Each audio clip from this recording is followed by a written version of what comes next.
ദയവായി ഞാൻ യാചിക്കുകയാണ്, നിങ്ങളുടെ ആ ടി വി സെറ്റ് വലിച്ചെറിയൂ. പകരം നിങ്ങളുടെ ഭിത്തിയിൽ സുന്ദരമായൊരു ബുക്ക് ഷെൽഫ് ഉണ്ടാക്കൂ. റാൾഡ് ഡാൽ എന്ന ചിന്തകൻ്റെ ഈ നിലവിളി പുസ്തകങ്ങളോട് വിട പറഞ്ഞുകൊണ്ടിരിക്കുന്ന ആധുനിക മനുഷ്യൻ്റെ ഹൃദയ ഫലകങ്ങളിലാണ് വന്നലയ്ക്കുന്നത്.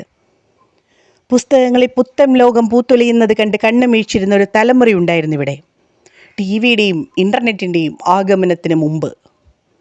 വിശ്വസാഹിത്യങ്ങളുടെ വാതിലുകൾ തള്ളിത്തുറന്ന വിവിധ സംസ്കാരങ്ങളുടെ വിശാല വീഥികളിലൂടെ യാത്ര ചെയ്ത് ലോക ക്ലാസിക്കുകളിലെ കഥാപാത്രങ്ങളെ കൂട്ടുകാരാക്കി വായനയുടെ വസന്തം ചമച്ചിരുന്ന ഒരു തലമുറ ഇവിടെ ഉണ്ടായിരുന്നു.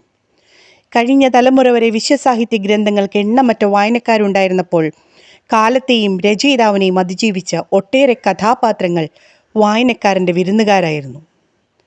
ഗ്രീക്ക് ക്ലാസിക്കിൻ്റെ തമ്പുരാനായ ഹോമറിൻ്റെ ഇലിയഡും ഒഡീസിയും, സോഫോക്ലീസിൻ്റെ ഈഡിപ്പസ് രാജാവും, കാളിദാസൻ്റെ ശകുന്തളയും ദുഷ്യന്തനും ചരിത്രത്തിൻ്റെ ചാരുകസേരയിലിരുന്ന് കാലത്തിൻ്റെ സർഗചേതനയെ വ്യാഖ്യാനിച്ചപ്പോൾ ഷേക്സ്പിയറിൻ്റെ തൂലികയിൽ നിന്നും ഇറങ്ങിയോടിയ ആൻ്റണിയും ക്ലിയോപാട്രയും ഹാംലെറ്റും ജൂലിയസ് സീസറും കിങ് ലിയറും മാക്ബത്തും ഒഥല്ലോയും മനുഷ്യ മനസ്സിലെ യുദ്ധവും സമാധാനവും ഒപ്പിയെടുത്ത ലിയോ ടോൾസ്റ്റോയുടെ അന്നാ കരനീനയും ദസ്തേവ്സ്കിയുടെ കാരമസോവ് സഹോദരന്മാരും വായനയുടെ സുഗന്ധദ്രവ്യങ്ങളുമായി ലോക മനസ്സിലൂടെ നിർബാധം സഞ്ചരിച്ചിരുന്നൊരു കാലമുണ്ടായിരുന്നു. മനുഷ്യ മനസ്സിൻ്റെ ഭീതിയും ജിജ്ഞാസയും തൊട്ടുണർത്തിക്കൊണ്ട് കാർപ്പാത്യൻ മലനിരകളിലൂടെ അരിച്ചിറക്കുന്ന ശീതക്കാറ്റിൻ്റെ സീൽക്കാര ശബ്ദത്തോടൊപ്പം കൊള്ളിയാൻ പോലെ പ്രത്യക്ഷപ്പെടുന്ന ഡ്രാക്കുളയും, കുറ്റവാളികൾക്ക് പിന്നാലെ വെടിയുണ്ട പോലെ പായുന്ന ജെയിംസ് ബോണ്ടും ഷെർലക് ഹോംസും എൽബറോയും ഹാരി ഡ്രെഡ്സനും, അതിസാഹസികതയുടെ അത്ഭുത സാധ്യതകളുമായി പറന്നിറങ്ങുന്ന സ്പൈഡർമാനും സൂപ്പർമാനും ബാറ്റ്മാനും എക്സ്മാനും ഇന്ന് ആരും വായിക്കാത്ത കഥാപാത്രങ്ങളായി ആരുടെയും മനസ്സിലിടം കിട്ടാതെ സർഗാത്മകതയുടെ പുറംപോക്കുകളിലൂടെ അനാഥരായി അലയുകയാണ്. രാമചരിതം കുറിച്ച ചീരാമ കവി മുതൽ എഴുത്തച്ഛനും ചെറുശ്ശേരിയും കുഞ്ചൻ നമ്പ്യാരും കൈകോർത്തെഴുതിയ മലയാള സാഹിത്യത്തിൻ്റെ അക്ഷരമാലയിൽ ചന്തുമേനോൻ്റെ ഇന്ദുലേഖയും ശാരദയും സി വിയുടെ മാർത്താണ്ഡവർമ്മയും രാമരാജ ബഹദൂറും മണിമുത്തുകളായി വിളങ്ങി.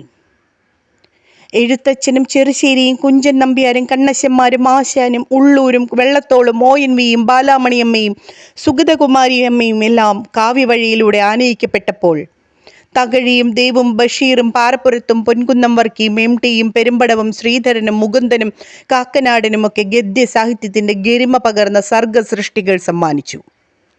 എന്നാൽ TV സീരിയലും കാർട്ടൂൺ ആനിമേഷൻ ചിത്രങ്ങളും കമ്പ്യൂട്ടർ ഗെയിമുകളും ഇൻ്റർനെറ്റിൻ്റെ ഇരുണ്ട കൗതുകങ്ങളും ചൂണ്ടയിട്ട് പിടിച്ച ഇന്നിൻ്റെ ബാലചേതനകളിൽ ഈ വിശ്വസാഹിത്യ വ്യക്തിത്വങ്ങൾക്ക് സ്ഥാനമില്ല.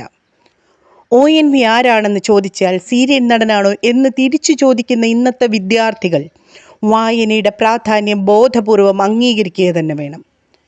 അത്ഭുത ലോകത്തിലെ ആലീസും ലില്ലിപുട്ടിലെ ഗള്ളിവറും ഹക്കിൾബറി ഫിന്നും വെറും ടോം ആൻഡ് ജെറി പോലെ കാർട്ടൂൺ വേഷം കെട്ടേണ്ടി വരുമ്പോൾ ചങ്ങമ്പുഴയുടെ സ്ഥലം ഏതെന്ന് ചോദിച്ചാൽ മലമ്പുഴയ്ക്കും ഭാരതപ്പുഴയ്ക്കുമിടയിൽ എന്ന് ഉത്തരം പറയാൻ ഇന്നത്തെ വിദ്യാർത്ഥികൾക്ക് മടിയില്ല.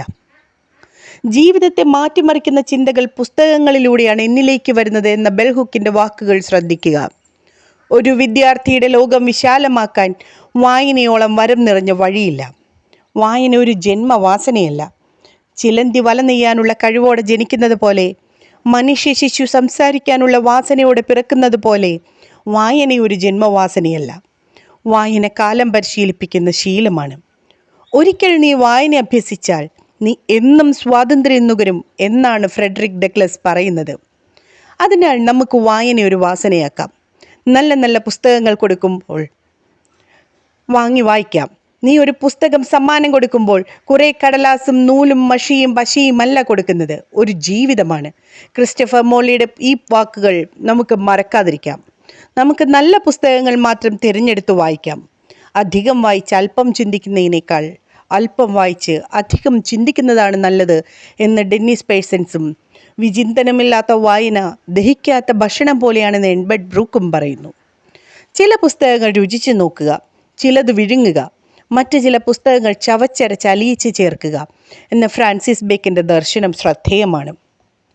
നമ്മൾ പുസ്തകങ്ങൾ വാങ്ങിക്കുന്നവരാണ്, വായിക്കാനല്ല. അലമാരയെ നിരത്തി വെച്ച് അലങ്കരിക്കാൻ. നമ്മിൽ പലരുടെയും അലമാരയ്ക്കുള്ളിൽ വിശ്വസാഹിത്യത്തിലെ അതികായന്മാർ അന്തി ഉറങ്ങുന്നുണ്ട്. ഈ വായനാവാരത്തിൽ നമുക്കവരെ വിളിച്ചുണർത്താം.